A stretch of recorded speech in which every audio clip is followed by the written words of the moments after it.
Hello students, इस video में हम क्लास 10 ट्रिग्नोमेट्री की एक्सरसाइज 8.1 के जो हमारे बचे हुए क्वेश्चन है क्वेश्चन नंबर 6 से वो इस वीडियो में हम कवर करेंगे। तो सबसे पहले हम देखते हैं क्वेश्चन नंबर 6। तो क्वेश्चन नंबर 6 क्या है? क्वेश्चन नंबर 6 में लिखा हुआ है कि angle A and angle B are acute angle.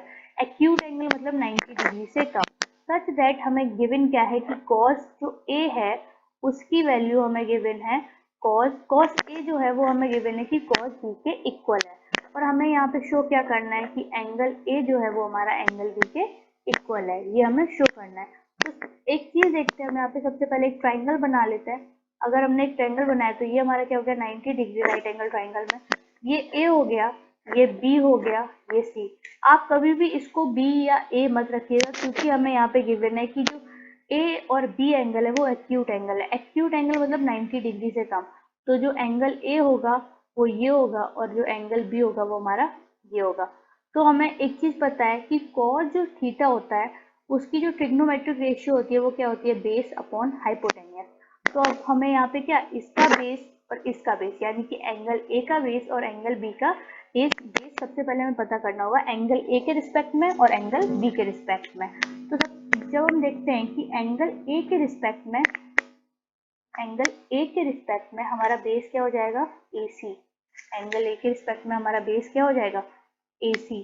तो हमारा यहाँ से cos A की वैल्यू क्या हो जाएगी, बेस यानी कि इसका बेस है हमारा AC, और अपॉन हाइपोटेन्यूस क्या होता है 90 के सामने वाली साइड यानी कि AB हमारी क्या हो जाएगी, हाइपोटेन्यूस हो जाएगी। इसी तरीके से हमें cos B की वैल्यू निकालते हैं। तो cos B का बेस क्या हो जाएगा हमारा, ये BC क्या हो जाएगा, बेस हो जाएगा cos B का, अपॉन हाइपोटेन्यूस क्या हो जाएगी, यानी कि हाइपोटेन्यूस हमारी आ जाएगी AB हम यहाँ पे लिख लेंगे। हमें पता है कि cos A की वैल्यू cos B के इक्वल है यानी कि AC अपॉन AB, ये किसके इक्वल हो जाएगा, BC अपॉन AB। तो यहाँ से जो AB है वो हमारा कट हो जाएगा। तो हमारा यहाँ से क्या निकल के आता है कि AC is equal to BC, यानी कि यहाँ से हमारा जो निकल के आ रहा है वो ये आ रहा है कि ये AC जो साइड है वो BC के इक्वल है। अगर किसी भी ट्राइंगल में दो साइड्स इक्वल है तो उसके जो अपोजिट एंगल्स होते हैं, तो किसी भी ट्राइंगल में अगर दो साइड्स इक्वल है तो उनके जो अपोजिट एंगल्स होते हैं वो भी इक्वल होते हैं। तो अगर हम देखते हैं तो AC का हमारा अपोजिट एंगल क्या हो जाएगा, एंगल B, यानी कि angle B is equal to BC का हमारा अपोजिट एंगल क्या हो जाएगा, BC का हमारा जो अपोजिट एंगल है वो होगा एंगल A। तो angle B equal angle A, तो हमारा यहाँ से क्या निकल के आया कि angle A equal angle B। जो हमें शो करना था वो हमने यहाँ पे कर दिया है। अब नेक्स्ट क्वेश्चन की तरफ हम देखते हैं क्या है कि नेक्स्ट क्वेश्चन में हमें गिवन है, नेक्स्ट क्वेश्चन में क्या गिवन है कि कॉट थीटा की वैल्यू हमें यहाँ पे गिवन है। कॉट थीटा की वैल्यू हमें बताई गई है 7/8। Cot theta 7/8। तो कॉट थीटा का ट्रिग्नोमेट्रिक रेशियो क्या होता है, बेस अपॉन परपेंडिकुलर, यानी कि बेस की वैल्यू 7 है, परपेंडिकुलर की वैल्यू 8 है।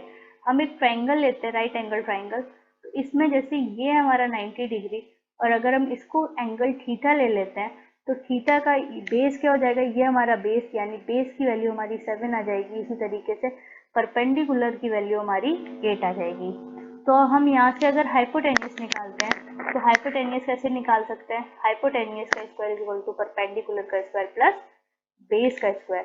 तो हमें परपेंडिकुलर पता है, परपेंडिकुलर 7, तो 7 का स्क्वायर हमारा होता है 49 और बेस का स्क्वायर होता है हमारा 64।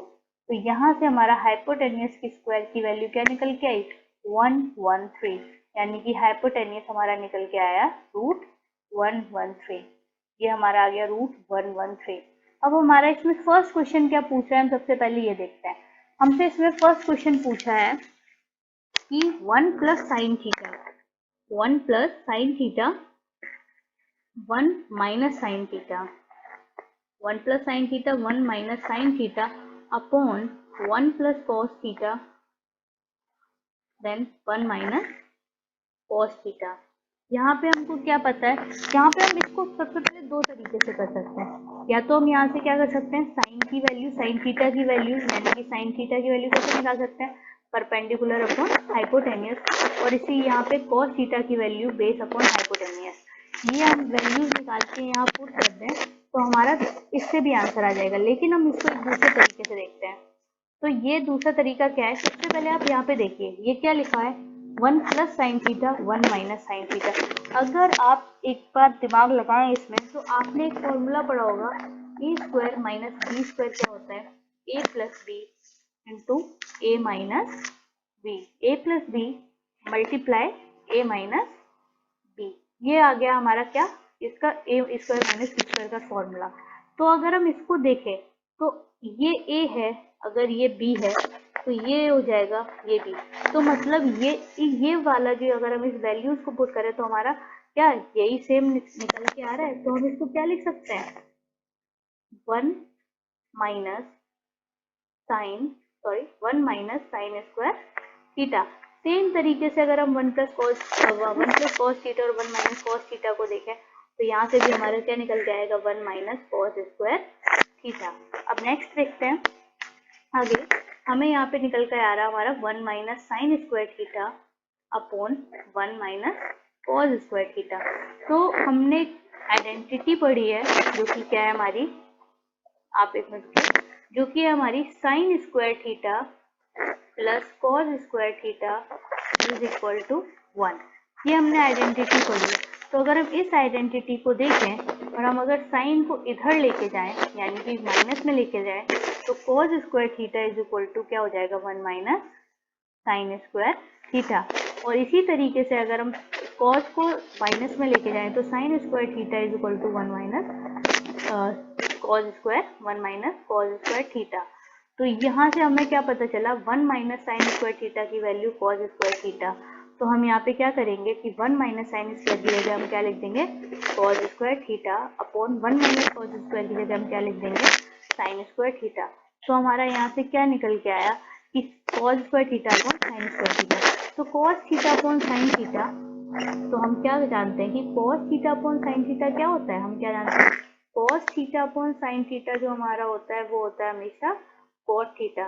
तो हम यहाँ पे जो यहाँ पे क्या है स्क्वायर है, तो हम यहाँ पे क्या कर देंगे, कॉट स्क्वायर थीटा। हमें यहाँ पे क्वेश्चन में कॉट थीटा की वैल्यू गिवन थी 7/8।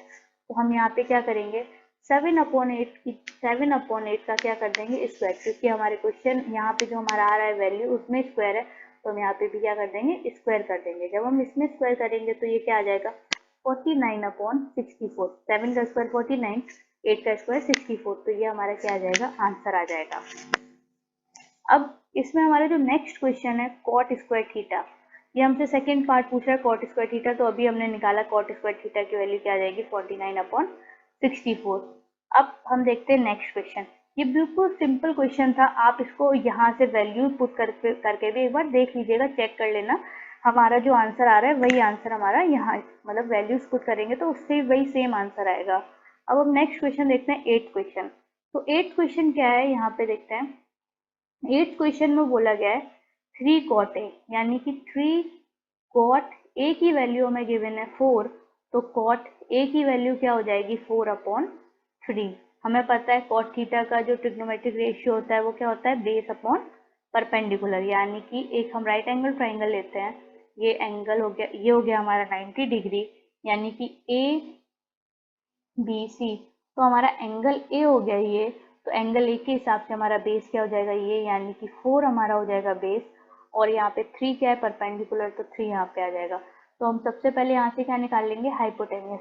तो हाइपोटेनियस हम कैसे निकालेंगे, हम यूज करेंगे अपना पाइथागोरस थ्योरम। पाइथागोरस थ्योरम यानी कि हाइपोटेनियस का स्क्वायर इक्वल टू परपेंडिकुलर का स्क्वायर प्लस बेस का स्क्वायर। हमें परपेंडिकुलर पता है 3, तो 3 का स्क्वायर होता है 9 और 14 का स्क्वायर 4 का स्क्वायर होता है 16।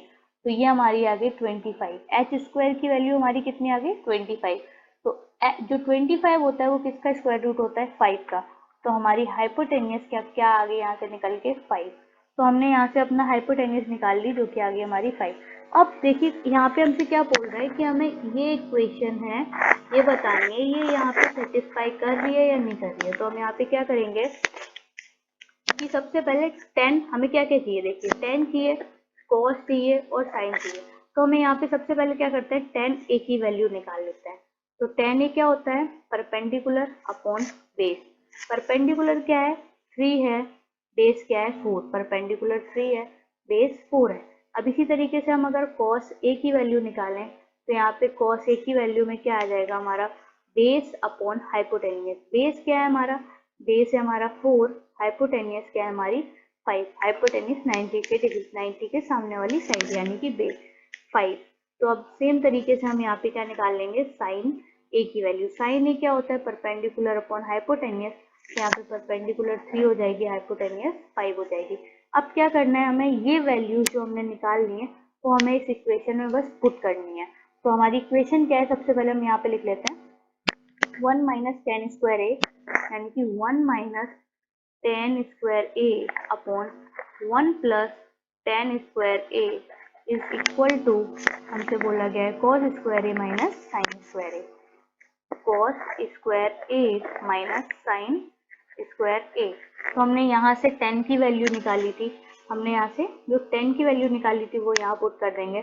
तो 1 माइनस 10 की वैल्यू हमारी क्या थी, यहाँ पे देखिए 3/4। तो हम यहाँ पे क्या रखेंगे 1 माइनस 3/4, और यहाँ पे स्क्वायर है तो हम इसका भी स्क्वायर कर देंगे अपॉन 1 प्लस 3/4, क्योंकि यहाँ पे भी 10 है तो 3/4 का स्क्वायर। अब यहाँ पे cos की वैल्यू हमने क्या निकाली थी वो देखते हैं। हमने cos की वैल्यू निकाली थी 4/5, तो हम यहाँ पे क्या रखेंगे 4/5 का स्क्वायर माइनस साइन की वैल्यू हमने क्या निकाली थी 3/5, यहाँ पे रख देंगे 3/5 का स्क्वायर। तो हम इसको सॉल्व करेंगे तो 1 माइनस स्क्वायर करेंगे तो क्या हो जाएगा 9/16 upon 1 plus 9/16 is equal to 16/25 minus 9/25। इसको हम सॉल्व करेंगे, आगे देखते हैं। इसको हम सॉल्व करेंगे तो 1 माइनस, यहाँ पे क्या हो जाएगा, एलसीएम ले लेंगे हम। यहाँ पे सबसे पहले देखिए, यहाँ पे हम एलसीएम ले लेंगे 16, तो यहाँ पे क्या हो जाएगा 16 माइनस 9 अपॉन 16 प्लस 9/16। ये 16 कट हो जाएगा, यहाँ 16/25 माइनस 9/25। हम यहाँ पे इसको सॉल्व करते हैं तो ये आ जाएगा 16 माइनस 9 यानी कि 7/25। इसी तरीके से 16 माइनस 9 यानी कि 7/25, यानी कि ये दोनों इक्वल है। तो ये दोनों क्या कर रहे हैं, ये दोनों क्या आ रहे हैं, इक्वल आ रहे हैं। तो हमारा ये जो इक्वेशन है वो क्या कर रही है, सेटिस्फाई कर रही है। हमें यही फाइंड करना था कि ये सेटिस्फाई कर रही है या नहीं कर रही है। तो ये हमारी क्या इक्वेशन एकदम सही है। अब हम देखते हैं नेक्स्ट। इसमें ये जो क्वेश्चन है आपका 8th वाला, ये बिल्कुल सिंपल, मतलब बहुत ही ज़्यादा सिंपल क्वेश्चन है। अगर हम देखें तो केवल हमें यहाँ पे क्या करना है, वैल्यूज पुट करनी है।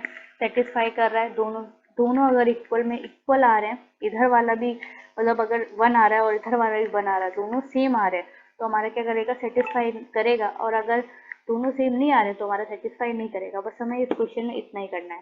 क्वेश्चन नंबर अब 9 देखते हैं। क्वेश्चन नंबर 9 क्या है, क्वेश्चन नंबर 9 में है कि ट्राइंगल एबीसी हमें गिवन है और राइट एंगल एट बी। हमें एक ट्राइंगल बनाना है। सबसे पहले क्वेश्चन पढ़ते जाइए, बनाते जाइए। ट्राइंगल बनाना है, ए बी पे राइट एंगल है एंड सी। तो ये हमारा 90 डिग्री कहाँ पे हो गया, बी पे। और हमें वैल्यू क्या पता है, tan ए की वैल्यू हमें गिवन है 1/√3, और हमें फाइंड क्या करना है, sign A cos C plus cos A sign सी। जो हमारा 9th क्वेश्चन है इसमें हमें दो जो हमारी क्वेश्चन, दो हमें मतलब दो जो है वैल्यूज, दो की हमें वैल्यूज फाइंड करनी है। दो क्वेश्चन दिए गए हैं, फर्स्ट और सेकंड पार्ट। तो जो हम फर्स्ट पार्ट है इसको हम एक अलग मेथड से करके देखेंगे, और जो सेकंड पार्ट है उसको हम अलग मेथड से करके देखेंगे। तो सबसे पहले जो फर्स्ट पार्ट है उसमें हम जैसे कर रहे थे अभी वैल्यूज रख के, उसी तरीके से हम पहले फर्स्ट पार्ट को करते हैं। तो इसमें क्या है कि देखिए tan ए मतलब tan का हमें ट्रिग्नोमेट्रिक रेशियो पता है क्या होता है, परपेंडिकुलर अपॉन बेस, यानी कि हमारा 1 हो गया परपेंडिकुलर, √3 हो गया बेस। तो ए एंगल ये रहा, इसके हिसाब से परपेंडिकुलर क्या हुआ, इसके सामने वाला, यानी कि ये हो गया हमारा परपेंडिकुलर, जिसकी वैल्यू हो गई 1। बेस क्या होगा, ये साइड से लगा हुआ है, तो ये हो गई हमारी √3 बेस। अब हमें यहाँ से क्या निकालना है, हाइपोटेनियस। तो हाइपोटेनियस का square is equal to perpendicular का स्क्वायर प्लस बेस का स्क्वायर करेंगे। तो परपेंडिकुलर का स्क्वायर यानी 1 प्लस √3 का स्क्वायर यानी 3, ये हो जाएगा 4। हाइपोटेनियस का स्क्वायर 4, तो 4 किसका स्क्वायर रूट होता है, 2। तो हमें यहाँ से हाइपोटेनियस यानी कि ये हमें पता चल गई ये कितनी है, 2 है। तो जब हमें ये पता चल गई 2, तो अब हम यहाँ से साइन ए निकालना है, हमें कॉस सी निकालना है, कॉस ए और साइन सी। तो हमें सबसे पहले हम क्या करते हैं कि साइन ए की वैल्यू यहाँ से फाइंड कर लेते हैं, क्या होगी। तो साइन ए, तो साइन क्या होता है, परपेंडिकुलर अपॉन हाइपोटेनियस। तो ए के रिस्पेक्ट में परपेंडिकुलर क्या है, यहाँ पे 1 है, और हाइपोटेनियस 90 के सामने वाली यानी कि 2 है। अब नेक्स्ट हमें क्या फाइंड करना है इसमें, कॉस सी। तो हम यहाँ पे देखते हैं कॉस सी क्या है, यहाँ पे सी के रिस्पेक्ट में निकालना है। कॉस का सबसे पहले जो ट्रिग्नोमेट्रिक रेशियो होता है वो क्या होता है, बेस अपॉन हाइपोटेनियस। तो सी के रिस्पेक्ट में बेस क्या होगा, सी के रिस्पेक्ट में बेस हमारा क्या होगा 1 और हाइपोटेनियस 2। सेम तरीके से हमें निकालना है कॉस ए का वैल्यू। तो कॉस ए के रिस्पेक्ट में बेस क्या हो जाएगा हमारा √3 और हाइपोटेनियस क्या है हमारा 2। यहाँ पे निकालना है हमें, फिर साइन सी का हम निकाल लेंगे। तो साइन सी का हमारा क्या हो जाएगा, साइन सी का हमारा क्या हो जाएगा √3/2। ये जो हमारे हमने वैल्यूज निकालनी है वो हम इस इक्वेशन में पुट कर देंगे। तो हमने पुट किया, साइन ए की वैल्यू 1/2, कॉस सी 1/2 प्लस √3/2 यानी कि कॉस ए इंटू साइन सी। तो हम यहाँ पे ये रख देंगे, तो ये हमारा क्या आ जाएगा 1/2 प्लस √3 इंटू √3 क्या हो जाएगा 3/2, यानी कि इन दोनों को ऐड करेंगे तो 4/2। तो हमारी यहाँ से वैल्यू क्या निकल के आएगी 2। तो इस इक्वेशन को जब हम सॉल्व करेंगे तो हमारी वैल्यू क्या आ जाएगी 2। अब हम जो हमारा नेक्स्ट क्वेश्चन है इसको हम थोड़ा सा अलग तरीके से सॉल्व करेंगे। उसको भी आप इस तरीके से सॉल्व कर सकते हैं कि वहाँ पे भी बस ये वैल्यूज पुट करो और वो हमारा उसका भी आंसर आ जाएगा, लेकिन हम उसको थोड़ा सा अलग तरीके से सॉल्व करके देखते हैं। उसमें क्या है, हमें यहाँ पे गिवन क्या है, tan a की वैल्यू 1/√3। सबसे पहले हमने यहाँ लिखा tan a की वैल्यू क्या है हमारी 1/√3। हमने जो वैल्यूज फाइंड की थी ट्रिग्नोमेट्री की, उसमें हमने देखा था कि अगर हम देखते हैं 10 के में, तो tan 30 की वैल्यू जो हमारी निकल के आती है वो क्या निकल के आती है 1/√3। तो यहाँ पे अगर हम tan 30 को क्या लिख दें, यहाँ 1/√3 को tan 30 रख दें तो हमारी tan a, तो हमारा यहाँ से a की वैल्यू क्या पता चल गई, हमें 30 पता चल गई। तो यानी कि अगर एक ये कोई राइट एंगल ट्राइंगल है, ये 90 है और ये ABC और ये 90 है, तो हमारा यहाँ से a का एंगल पता चल गया। तो a की एंगल जो हमारी आएगी निकल के वो क्या आ जाएगी 30 डिग्री। अगर ये 90 है ये 30 है तो ये हमारा कितना हो जाएगा 60, क्योंकि जो ट्राइंगल के अंदर इनके जो एंगल्स होते हैं उनका सम कितना होता है 180 डिग्री होता है। तो ये हमारा कितना निकल के आ जाएगा 60। अब हमें कुछ नहीं करना है, यहाँ a की जगह हम 30 रख देंगे, c की जगह 60, यानी कि हमारा क्या आ जाएगा cos 30 into sine 60 minus sine 30 into cos 60, यानी कि cos 30 की वैल्यू क्या होती है, cos 30 की वैल्यू हमें पता होनी चाहिए। मतलब जब भी हम मतलब इस तरीके से अगर हमें क्वेश्चन करना है तो हमें क्या वैल्यूज जो है इनकी जो ट्रिग्नोमेट्रिक वैल्यूज हैं वो हमें यहाँ पे पता होनी चाहिए कि इसकी ट्रिग्नोमेट्रिक वैल्यूज कितनी होती है। तो हम यहाँ पे क्या करेंगे, cos 30 की वैल्यू हमारी कितनी होती है √3/2। इसी तरीके से साइन 60 की वैल्यू क्या होती है √3/2, साइन 30 की वैल्यू 1/2 और cos 60 की वैल्यू भी होती है हमारी 1/2। इन दोनों को मल्टीप्लाई करेंगे, रूट रूट कैंसिल हो जाएगा, 3/4 माइनस 1/4। तो अब इन दोनों को माइनस करेंगे तो 3 माइनस 1/4 यानी कि 2/4। तो हमारी यहाँ से हमारा जो आंसर आएगा वो क्या आ जाएगा 1/2। आप इसी सेम क्वेश्चन को आप अपने उस मेथड से भी एक बार करके देखिएगा। और जो हमारा ये पीछे वाला क्वेश्चन है इसको भी आप, जैसे मैंने अभी ये वाला क्वेश्चन कराया, इस तरीके से भी आप उसको करके देखिएगा। आप देखना इस वाले जो तरीका है, ये वाला जो मैंने आपको अभी बताया, इससे आपकी जो वैल्यू आएगी वो एकदम एक्यूरेट भी आएगी और आप इसको बहुत जल्दी कर पाएंगे। लेकिन इसके लिए हमें क्या पता होना चाहिए, इनकी जो एंगल्स मतलब इनका जो वैल्यूज है ट्रिग्नोमेट्रिक वैल्यूज जो है वो हमें यहाँ पे पता होनी चाहिए अगर हमको इस तरीके से क्वेश्चन को करना है। ठीक है, अब हम नेक्स्ट देखते हैं हमारा 10th क्वेश्चन। तो हम इस क्वेश्चन में देखते हैं हमारा क्या गिवन है। इस क्वेश्चन में बोला गया है कि एक ट्राइंगल है PQR, राइट एंगल कहाँ पे हमारा Q पे। एक हमने ट्राइंगल बनाया क्यू आर, ये राइट एंगल कहाँ पे है, क्यू पे, हमें ये गिवन है। नेक्स्ट हमसे क्या बोल रहा है कि हमें P R plus Q are, यानी कि P R plus Q R की वैल्यू हमें कितनी गिवन है, 25, यानी कि ये साइड और ये साइड, इन दोनों का अगर हम सम करेंगे तो हमारी कितनी यानी कि 25। आगे क्या बोल रहा है, P Q 5 centimetre, P Q की वैल्यू हमें गिवन है कितनी, 5 सेंटीमीटर, मतलब ये हमें गिवन है 5 सेंटीमीटर। और नेक्स्ट हमसे क्या बोल रहा है, डिटरमाइन, हमें क्या किसकी वैल्यूज फाइंड करनी है, हमें यहाँ पे साइन निकालना है, कॉस निकालना है और टेन निकालना है। साइन कॉस टेन हम कब निकाल पाएंगे, जब हमें ये तीनों साइड्स पता होंगी। तो सबसे पहले हम क्या करते हैं, ये साइड्स निकालते हैं। तो सबसे पहले हमें पता है कि जो हमारा पाइथागोरस थ्योरम होता है वो क्या होता है, हाइपोटेनियस का square is equal to perpendicular का स्क्वायर प्लस बेस का स्क्वायर। तो इसमें हाइपोटेनियस क्या है, 90 के सामने, यानी कि पी आर। तो पी आर है हमारा हाइपोटेनियस, पी आर का square is equal to perpendicular. हम अगर हम ये जो आर है एंगल लेते हैं तो इसके लिए परपेंडिकुलर क्या हो जाएगा, ये 5 सेंटीमीटर हमारा परपेंडिकुलर हो जाएगा, और बेस क्या हो जाएगा, क्यू आर हमारा क्या हो जाएगा, बेस हो जाएगा।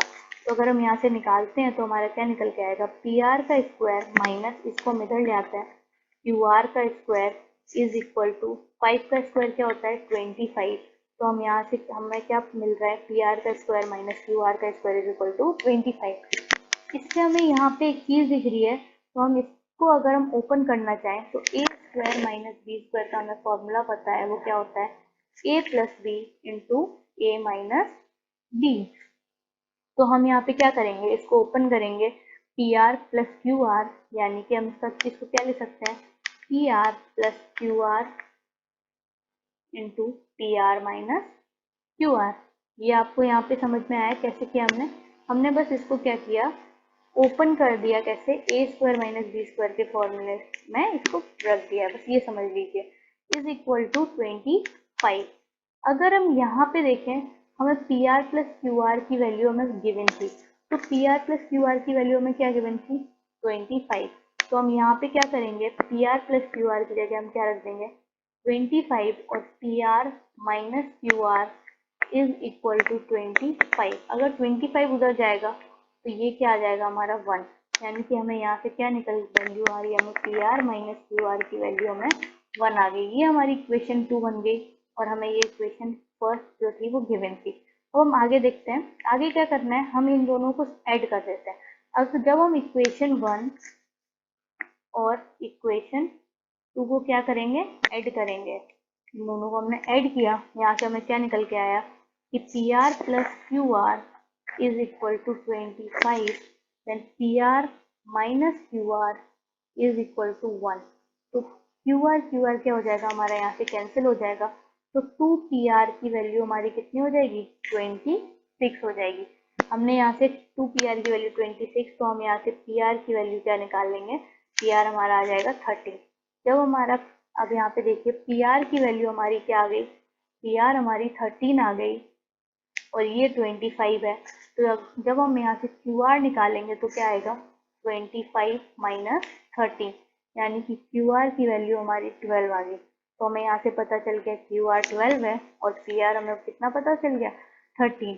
इन दोनों की हमें जब वैल्यूज पता चल गई तो हम यहाँ से बिल्कुल बहुत आसानी से यहाँ पे हम साइन पी, कॉस पी और टेन पी की वैल्यू निकाल सकते हैं।